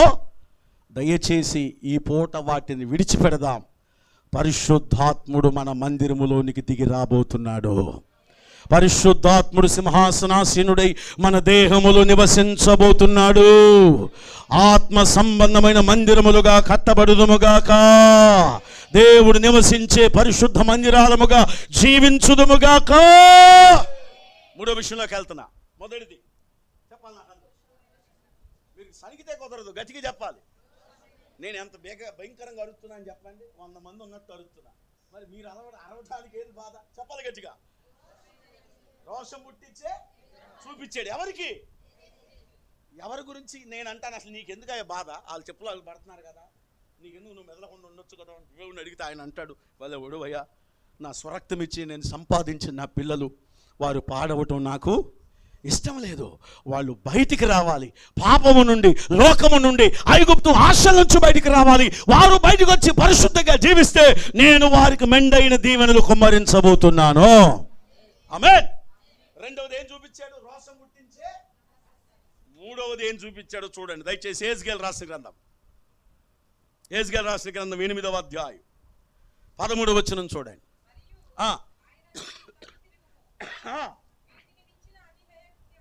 దేనికి మించిన పైన నీకు 2 చూపించానే, వాటికంటే చెప్పి ఏ ద్వారం దగ్గర? ద్వారము దగ్గర నన్ను దించగా అక్కడ స్త్రీలు కూర్చుండి తమ్మూజు దేవతను గురించి ఏం చేస్తున్నారు? ఎక్కడ దేవత ఉంది, ఎక్కడ ఏడుతున్నారు? ఏజ్కేల్ని పై 2 ఇంకా నీ ఘోరమైంది చూపిస్తాను, ఏజ్కేల్ ఆగు, ఎందుకు టెన్షన్ పడతావు అని ఎక్కడికి తీసుకొచ్చాడంట? మందిరపు ఉత్తర ద్వారం దగ్గరికి తీసుకొస్తే అక్కడ 25 ఆడవాళ్ళు కూర్చోనంట బోర్ని ఏడుతున్నారంట. దేనికమ్మా? ఎవరిని చూసి? తమ్మూజు అనే ఒక దేవత ఉందంట, ఆ దేవతకి ఎదురుగా కూర్చొని అమ్మా ప్రార్థనకు వస్తానే ఉంటారు గుణదలెల్లి మరి అమ్మా 700 రూపాయలు గిలగిలగిలగిల కొట్టుకులాడతారు. గుణదలు వెళ్ళేటప్పుడు పులిహార ఒక పెద్ద టిఫిన్కి పెట్టుకుంటారు పులిహార. బాపట్ల చీరాల విజయవాడ ప్యాసింజర్ ఎక్కువ కూర్చుంటారు. ఆడకి పోయి పుచ్చకాయ ముక్కలు కొనుక్కు తింటారు, ఆడకెళ్ళి మామిడికాయలు తింటారు, ఆడకెళ్ళి డ్రింక్స్ తాగుతారు. ఆడ మరియమ్మకు 516 తగిలిచ్చి గుండు ఒకటి కొట్టించుకొని బేతాపలంగా మళ్ళీ బండి ఎక్కింటికి వస్తారు. ఆడకెళ్ళాము, నేను ఆడకెళ్ళలేదు అన్నయ్య. ఇది చాలదని ఈ మధ్య వేళంగిని పోతారు కొంతమంది. అది నాగపట్నం అంట, ఎడకంట ఓహామంటుంది. అయ్యో మరియమ్మ అయితేంది, ఏసయ్య అయితేంది. ఏమంటుందమ్మా? నా డైలాగులకు తట్టుకోలేక మరియమ్మ అయితేంది, నాగపట్నం పోతారు, గుణదలో పోతారు, అమ్మో ఇంకేడకేడకో పోతారు. నేను చెప్తున్నా దయచేసి వినండి, మీరు వెళ్తున్నారని కాదమ్మా నా ఉద్దేశం. లోకంలో ఉన్న క్రైస్తవుల సంగతి చెప్తున్నా, దయచేసి వినండి. తమ్మూజు అనే దేవతను గురించి ఏడుస్తూ ఉన్నారట. ఈ మధ్య చక్రవాకం అనే సీరియల్ ఉండేది పూర్వం, ఎంతమందికి తెలుసో, చాలామంది నవ్వుకున్నారు అప్పుడే. దాంట్లో ఇక్బాల్ అనే ఓడి చచ్చిపోయిన రోజు ఏడిసారండి ఆడవాళ్ళు దేశం మీద. 10 రోజులు బొబ్బలు తినలేదు, నీళ్లు తాగలేదు. ఏంటంటే ఇక్బాల్ చచ్చిపోయాడు. దేంట్లో? సీరియల్. ఏ రోజన్నా వాళ్ళ ఆయన కోసం ఏడిచిందా?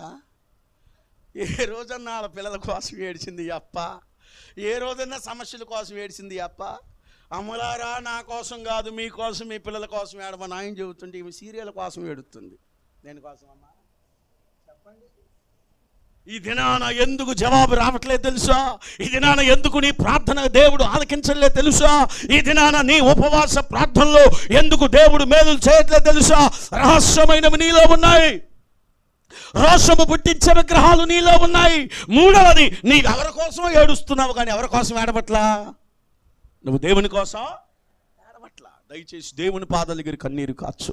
అందుకే భక్తుడైనటువంటి ఇర్మియా అంటాడు, రోదన చేసే స్త్రీలను కనుగొండి, కన్నీరు గార్చే స్త్రీలను పిలిపించండి. వారు మన కొరకు త్వరపడి రోదన చేయాలి, వారు మన కొరకు కన్నీరు కార్చాలి, వారు మన కొరకు త్వరపడి వేదన చేయాలి. ఎందుకంటే మనం వలసపోయాం, సిగ్గునుందాం, మన గృహాన్ని మనం విడిచిపెట్టాం.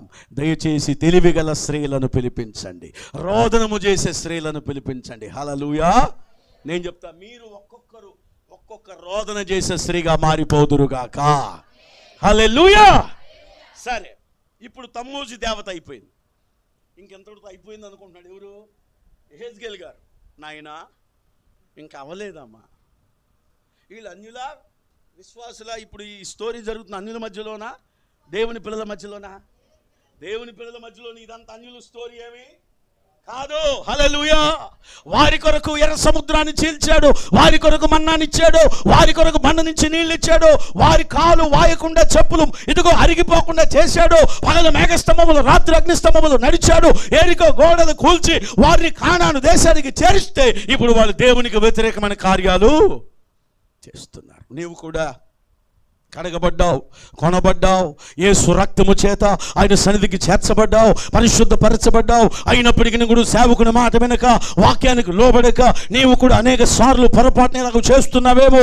ఈ దినాన, ఉపవాస దినాన నీవు దేవుని పాదాల దగ్గర పడి ప్రభువారిని క్షమించమని ప్రాధేయపడితే దేవుని దినాన్ని ప్రార్థన ఆలకించి నీ పాపములన్నీ క్షమించి నిన్ను స్వస్థపరిచి నీకు ఆశీర్వాదాన్ని దయచేయబోతున్నాడు. చేతుల్లో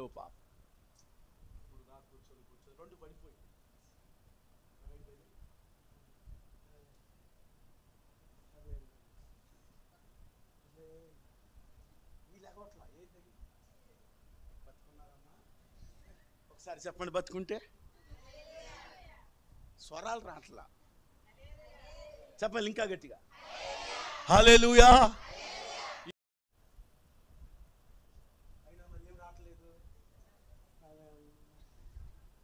అంటే నన్ను వెళ్ళమంటున్నారా, ముగించమంటున్నారా, చెప్పమంటున్నారా? చెప్పమనే వాళ్ళు స్తోత్రం చెప్పండి, చేతులెత్తి. అది నా వాక్యం ఏదా కిట్టాగా అరవాలి. కృప ఏం చెప్పాడని రాత్రి అయ్యగారు ఫేస్బుక్ ఆన్ చేసి యూట్యూబ్ చెక్ చేశా. నన్ను అన్నయ్య అంటాడులే. ఆయన కూడా మధ్య మధ్యలో అమ్మా గట్టిగా మీరు నాకు స్తోత్రం చెప్పాలి, హల్లెలూయా చదువుతున్నా చెప్పాలనే మాటలు 2-3 సార్లు విన్నా. అప్పుడు నాకు అనిపించింది, ఓహో నేను కూడా వెళ్ళి ఏం చెప్పాలి.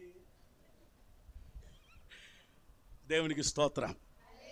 మాది హల్లెలూయా బడి, అందుకని మేము వెళ్ళేదాకా మా బడిలో హల్లెలూయా. రైట్, ఇంకేం చూపించాడు చూద్దాం రండి. 3 విషయాలు చెప్పాను. 1 రోషము పుట్టించే విగ్రహాలు, అనండి గట్టిగా. 2వది ఏం చూపించాడు? రహస్యమైన పాపం, రహస్యమైన విగ్రహారాధన. 3వది తమ్మూజ్ అనే దేవత. 4వది ఏం చూపించాడు చూడండి దయచేసి, అక్కడ మనం చదువుదాం. 15వ వచనం. నాతో ఇట్లా నేను నరపుత్రుడా, యూదావారు ఇక్కడ ఇట్టి హేయ కృత్యములు చేయుట చాలదా?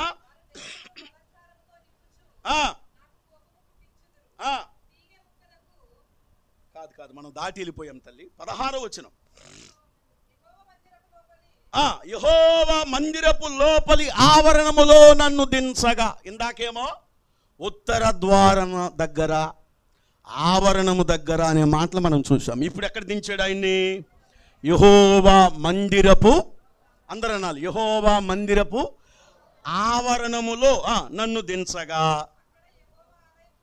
అదిగో యెహోవా ఆలయ ద్వారం. కూడా మనకి చర్చికి ఎక్కడ ద్వారం? అక్కడ ఉంది. ఆలయము ద్వారం దగ్గర ముఖమంటపమునకును బలిపీఠానికి మధ్య ఇంచుమించు 25 మనుషులు. అదిగోండి, ఆ ద్వారానికి బలిపీఠానికి మధ్య ఎంతమంది కూర్చున్నారంట? ఎక్కడ? మందిరం లోపల, బయట? లోపల. ఎంతమంది? 25 కనపడ్డారా? చదవండి. వారి వీపులు యెహోవా ఆలయము తట్టు, వారి ముఖాలు తూర్పు తట్టు తిరిగి ఉండెను. వారు తూర్పునున్న సూర్యునికి. అయ్యబ్బా ఓయ్, ముందెక్కడ?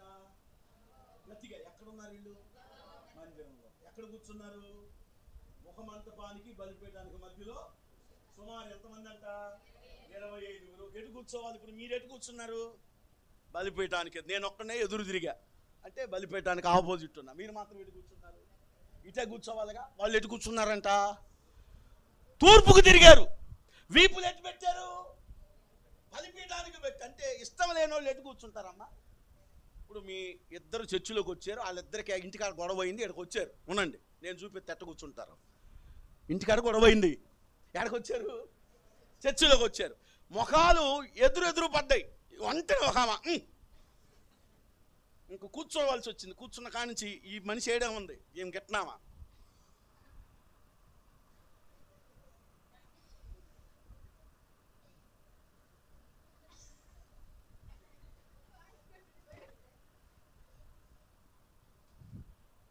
ఎందుకు? ఇష్టం లేనోళ్ళే వ్యతిరేకంగా కూర్చుంటారు. ఇష్టం ఉన్న వాళ్ళు ఎట్ట కూర్చుంటారు? సంతోషంగా కూర్చుంటారు. స్తోత్రం చెప్పండి. ఇప్పుడు ఇష్టం లేక వీపులు ఎటు పెట్టారంట? ఇటు పెట్టి మొహాలు ఎటు తిప్పారు? అప్పుడప్పుడు మనం పాస్టర్ గారి వాక్యం చెబుతున్నాం, తలెత్తాం. ఎందుకు? ఏందోనమ్మా, అయ్యగారు వాళ్ళ అబ్బాయి మరి నాయనే నయమమ్మ అని మళ్ళీ కొడుకు లెగితే ఇట్ట. అమ్మగారు వచ్చిందనుకో, చూడక్క వచ్చింది అమ్మగారు. ఇదంతా ఎక్కడ జరిగేది? మందిరంలోనే. హల్లెలూయా. ఎక్కువసేపు పాటలు పాడి తాము కానీ మౌతీకి ఆ పూట సమయం లేదని అన్నాడా పాస్టర్ గారు? చచ్చిందే గొర్రె. అంతేనమ్మా, ఇష్టమైన వాళ్ళకే ఇస్తారు మౌతులు. మన దాకరికి వచ్చేట్టు టైం సాలదంట. ఏందో వాళ్ళు బాడీ. అక్క నీకేమైనా అర్థం అవుతుంది? వాళ్ళు బాడయ్యి ఏం హీల, అది బాధ. చెప్పాలి గట్టిగా హల్లెలూయా. ఇప్పుడు ఎట్లా కూర్చున్నారు మందిరం? వీళ్ళు మొహాలు తూర్పు తెట్టి పెట్టి ఈపుదిడి పెట్టి ఎవరికి నమస్కారం చేస్తున్నారు? ఎక్కడుండి అసలు చెయ్యొచ్చా ఈ పని? చెప్పాలి, మీరు గట్టిగా చెప్పాలి. కూర్చుంది మందిరంలో, ఆరాధించాల్సింది ఎవరిని? దేవుణ్ణి. నమస్కారం చేయాల్సింది ఎవరికి? బైబిల్లో ఒక మాట ఉంది, రండి యెహోవాకు ఏం చేద్దాం మనం? సాగిలపడి నమస్కారము. ఆయనకే మనం నమస్కారం చేయాలి. ఆయనే నమస్కారానికి అర్హుడు, ఆయనే పూజార్హుడు. హల్లెలూయా. కానీ వీళ్ళు ఎటు తిరిగారు? తూర్పు తట్టు తిరిగి మందిరంలో ఉండి సూర్యుడికి ఏం చేస్తున్నారంట? ఏమయ్యా యేసుగారు, చూడవయ్యా, ఆ తత్వ సిద్ధాంతి దగ్గరికి వెళ్తారయ్యా వీళ్ళు లెగిస్తే. అదిగో ఆ లక్ష్మయ్య అనే బ్రాహ్మణుడి దగ్గరికి వెళ్తారా లెగిట్టి వీళ్ళు. ఆ మెడకేసుకొని పుట్టాడంట శాంతి అంట. ఏమంట? పేరు మెడకేసుకొని పుట్టాడంట. ఈ పూట శాంతి అంట. ఎక్కడికి వెళ్ళారు వీళ్ళు? ఈ శాంతి దగ్గరికి, ఈ శాంతి కోసం. అమ్మా మిమ్మల్ని కాదమ్మా నా ఇంకొరు చూడబాగలు. హల్లెలూయా. ఆ మూలరాయి వేయాలంట. అందుకని ఎవరి దగ్గరికి వెళ్ళారు? మంచి రోజు కనుక్కోవడానికి బ్రాహ్మణుడి దగ్గరికి వెళ్ళారంట. మీ సంగతి కాదంట. గృహప్రవేశం చేయాలి, వెళ్ళి పెట్టాలి, వెళ్ళికి తాలిబొట్టు కట్టించాలి, ఏ టయాన్ని కట్టించాలి? ఉండేదేమో మందిరంలో, చేసేదేమో ఆరాధన. మనసంత ఎక్కడా? లోకంలో, లోక ఆశల మీద, సినిమాల మీద, సీరియళ్ల మీద. ఇదిగో బూతులు, పోకిరి మాటలు, భయంకరమైనటువంటి చిల్లరి పనులు చేసేటువంటి వారితో సహవాసము, లోక సంబంధమైన క్రియలు చేస్తూ దేవునికి విరోధమైన కార్యాలు చేస్తున్న మనలను చూసి దేవుడు ప్రేమవుతున్నాడు, బాధపడుతున్నాడు, దుఃఖిస్తున్నాడు. చూడే హెస్కేలు, వాళ్ళు ఉందేమో మందిరంలో, చేసేదేమో సూర్యునికి నమస్కారం. వెంటనే అంటున్నాడు, వీళ్ళు చేసే పనులు ఎక్కడ తెలుసా? ముక్కుకి తీగ పెట్టి, ఏమిటి తీగ గుచ్చి లాగితే ఎంత బాధ, నాకంతగా బాధ కలుగుతుంది వీళ్ళు పనులు చేస్తే. అందుకని ఏమన్నాడు చివరిగా? చూడండి దయచేసి, నేను ముగిస్తాను. 1 గంట కావస్తోంది. విందామా ముగించుకుందామా? మీరు స్వరాలు రేపు లేపట్లా. విందామా అమ్మా? విందామా? ఎంతసేపు విందాం అమ్మా? నీ ఓపిక, మా చెల్లెలు నీ ఓపిక అన్నయ్య అన్నాడు చూసింది. దేవుని స్తోత్రం చెప్పండి. హల్లెలూయా. మీరు హుషారుగా ఉంటే నేను కూడా హుషారుగా ఉండేవాడిని. మీరేమో చెప్పు కానీ చాలా సంతోషంగా ఉంది నాకు. ఎందుకంటే మీరు చాలా చక్కగా వాక్యం వింటున్నారు. మిమ్మల్ని బట్టి దేవునికి మహిమ కలుగును గాక. ఒకసారి బిగ్గరగా మన కోసం మనమే చప్పట్లు కొట్టుకుందామా? హల్లెలూయా. కలయే నిజమాయే నీ సన్నిధిలో నిలువగా, కలయే నిజమాయే నీ సన్నిధిలో నిలువగా, కన్నీరంతయు నాట్యముగా మారే. పాడదాం. కన్నీరంతయు నాట్యం, దేవా నీ సన్నిధిలో నేను ప్రార్థించగా. అందం. దేవా ప్రార్థించగా, ఏ నిజమాయే నీ సన్నిధిలో నిలువగా, ఏ నిజమా సన్నిధిలో నిలువగా, కడు దరిద్రుడనై కడలి అంచున ఎగిసే అలవలే మారగా, కడు దరిద్రుడనై కడలి అంచున ఎగిసే అలవలే రగా, శ్రీమంతుడవై నన్ను చేరదీసి, శ్రీమంతుడవై నన్ను చేరదీసి, సిరి సంపదలతో నన్ను నింపినందున, సిరి సంపదలతో నన్ను నింపినందున, కలయే నిజమాయే నీ సన్నిధిలో నిలువగా, కలయే నిజమాయే నీ సన్నిధిలో నిలువగా, కన్నీరంతయు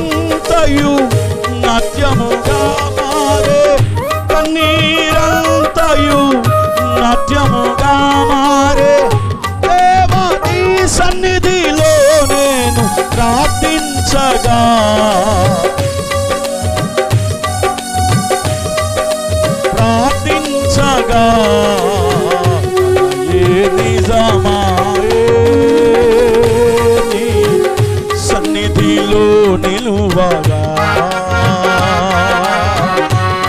ఏ నిజమాయే నీ సన్నిధిలో నిలువగా యేసయ్యా యేసయ్యా యేసయ్యా యేసయ్యా యేసయ్యా యేసయ్యా యేసయ్యా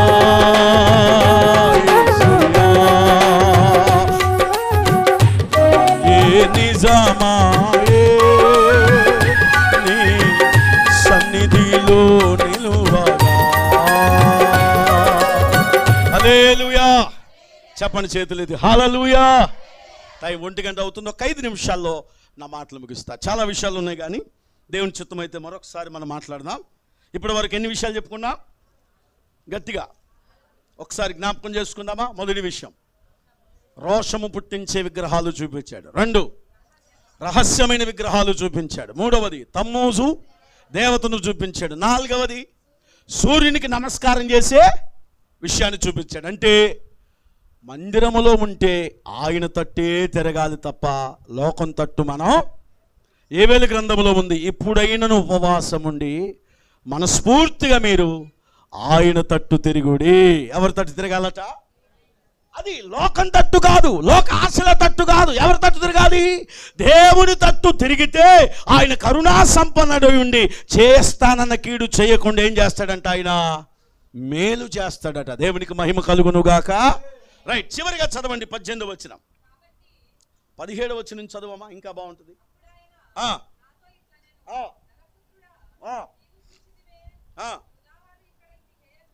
యూదావారు ఇక్కడ హేయ కృత్యములు చేయుట చాలదా? వారు దేశములు బలాత్కారముతో నింపుచు నాకు కోపము పుట్టించుదురు, తీగ ముక్కునకు పెట్టుచు మరి ఎక్కువగా నాకు కోపము పుట్టించుదురు. కాబట్టి అందరు చదవండి. కాబట్టి చదవండి. కటాక్షము లేకయు కనికరము చూపకయు నేను నా క్రోధమును కనపరిచి వారు నా చెవుల్లో ఎంత బిగ్గరగా మొరపెట్టినా. ఇప్పుడు అర్థమైందా ఎందుకు ప్రార్థనకి జవాబు రావట్లేదో? ఏమంటున్నాడు? వారు ఎంత బిగ్గరగా మొరపెట్టినా, నా చెవుల్లో వారు ఎంత బిగ్గరగా అరిచినా, ఎంత మొరపెట్టినా నేను వారి మొర ఏం చేయను? విన్నన్నాడా? ఆలకించను, నేను వారికి సమాధానం ఇవ్వను. ఎందుకంటే హేయమైన కార్యాలు చేస్తున్నారు, కోపము పుట్టించే కార్యాలు చేస్తున్నారు, అసహ్యమైన కార్యాలు చేస్తున్నారు. నాకు వారు ఇదిగో హేయమైన కార్యాలు చేస్తున్నారు కనుక కటాక్షము లేకుండా కనికరము లేకుండా ఏం చేస్తాను? నేను నా కోపాన్ని అగుపరచి వారు నా చెవుల్లో ఎంత బిగ్గరగా మొరపెట్టినా నేను వారి మొర. అందుకే ఇర్మియా గ్రంథంలో ఉంది, మీకు మేలు కలగకపోవడానికి మీ పాపములే కారణం. మరొక మాట ఉంది, మీ పాపములు క్రమము తప్పి ఏమైనట? దోషభరితమై ఉన్నవి అని రాయబడి ఉంది. కాబట్టి ఇప్పుడు మీకు అర్థమవుతుందా ఎందుకు ప్రార్థనకి జవాబు రావట్లేదు? ఇప్పుడు ప్రార్థనకి జవాబు రావాలంటే, ఆయన మన ప్రార్థన ఆలకించాలంటే మనం ఏమేమి తీసేసుకోవాలి? హృదయములో నుండి, మనస్సులో నుండి, తలంపుల్లో నుండి ఏం తీసేయాలి? అసహ్యమైన రోషము పుట్టించే విగ్రహాలు మనం అందరూ చెప్పాలి, తీసి వేయాలి. 2వది, రహస్యమైన ప్రతి ఆలోచన, రహస్యమైన ప్రతి పాపం, రహస్యమైన ప్రతి కార్యాన్ని ఈ పూట ఏం చేయాలి? మనం ఇక్కడే విడిచిపెట్టేసేయాలి. ఆమేన్. 3వది, తమ్మూజు దేవత కాదు, దేవుడే మనకు దేవుడు, ఆయన ఎదుటే మనము సాగిలపడాలి. హల్లెలూయా. 4వది, లోకం తట్టు తిరగొద్దు, లోకములో ఉన్న వాటికి నమస్కారం చేయొద్దు, లోకముతో రాజీ పడొద్దు, లోకాశల వైపు చూడొద్దు, ఐగుప్తు ఆశల వైపు చూడొద్దు. మనస్ఫూర్తిగా ఎవరి తట్టు తిరగాలి? మనము దేవుని తట్టే తిరిగి పూర్ణ మనస్సుతో పూర్ణ ఆత్మతో ఆయన్నే సేవించి ఆయన తట్టు తిరిగిన యెడల దేవుడు మన మీద కృప చూపించబోతున్నాడు. ఎప్పుడైతే నువ్వు ఈ 5 విషయాలు సరి చేసుకుంటావో, ఎప్పుడైతే ఈ 5 విషయాల్లో నుంచి నువ్వు బయటకు వస్తావో, దేవుడు నిన్ను కరుణించి నీ ప్రార్థన ఆలకించి నీకు జవాబు ఇవ్వబోతున్నాడు. అందుకే మత్తయి సువార్తలో చెప్పాడు కదా, అడుగుడి మీకు ఇయ్యబడును, వెదకుడి మీకు, తట్టుడి మీకు. ఈ దినాన మీకు ప్రార్థనకు జవాబు రావాలంటే ఇప్పుడు మనం చెప్పుకున్న విషయాలను ఏం చేద్దాం, ఈ పూట విడిచి బయట పారవేద్దాం. ఆయన అంటాడు, నాకు వాళ్ళు కోపం పుట్టిస్తున్నారు, అసహ్యమైన వాటిని చేస్తూ, ఇదిగో వ్యర్థమైన వాటిని చేస్తూ, నాకు కోపం పుట్టిస్తూ, ఇదిగో నన్ను ఇబ్బంది పెడుతున్నారు కనుక వారు ఎంత ప్రార్థన చేసినా నేను విననుగాక. ఇదే మాట ఇంకొక చోట చదవండి, ప్రార్థన చేసుకుందాం. ఇర్మియా గ్రంథం చివరిగా 7వ అధ్యాయం తీయండి. చివరిగా ఒక్క మాట చదవండి, ప్రార్థన చేసుకుందాం. 7:16 చదవండి. కాబట్టి నీవు ఈ జనము కొరకు ప్రార్థన చేయొద్దు, వారి కొరకు మొరనైనను ప్రార్థనైనను చేయకు, నన్ను బతిమాలుకోవద్దు, నేను నీ మాట. ఇదిగో ఇలాంటి కార్యాలు చేసేవారు ఉంటే, ఇలాంటి వాటిలో జీవిస్తున్నట్లయితే ఓ ఇర్మియా, నీవు వారి కొరకు ప్రార్థన చేయొద్దు, నన్ను బతిమాలుకోవద్దు, వారి కొరకు నువ్వు మొరపెట్టొద్దు. నువ్వెంత మొరపెట్టినా నేను నీ ప్రార్థన. మరి ఏం చేయాలి ఇప్పుడు మనం? చెప్పాలి. ఏం చేద్దాం? మనల్ని మనం సరి చేసుకుందాం. ఒప్పుకొని ఏం చేద్దాం? విడిచిపెడదాం. దాచుకున్న ప్రతి అవిధేయతను విడిచిపెడదాం. చేస్తున్న ప్రతి కార్యాన్ని విడిచిపెడదాం. ఈ పూట మన కరుణామయుడైన యేసయ్య మన మీద జాలి పడబోతున్నాడు, మన మీద కృప చూపించబోతున్నాడు, మన మీద దయ చూపించబోతున్నాడు. కలువరి శిలువలో నీ కొరకు బలి అయిన యేసయ్య, కలువరి శిలువలో ప్రాణం పెట్టిన యేసయ్య పిలుస్తున్నాడు. లోబడు నల్లని పిల్లల వైపు దినమెల్లా నా చేతులు చాపుతున్నానని చెప్తున్నాడు. ప్రయాసపడి భారం వస్తున్న సమస్త జనులారా, నా యొద్దకు రండి, నేను మీకు విశ్రాంతిని ఇస్తున్నానని చెప్తున్న దేవుడు నిన్ను పిలుస్తున్నాడు. నిన్ను క్షమించి నీ ప్రార్థన ఆలకించి నిన్ను స్వస్థపరిచి నీకు మేలు చేస్తాడు. అట్టి కృప దేవుడు నీకు దయచేయును గాక.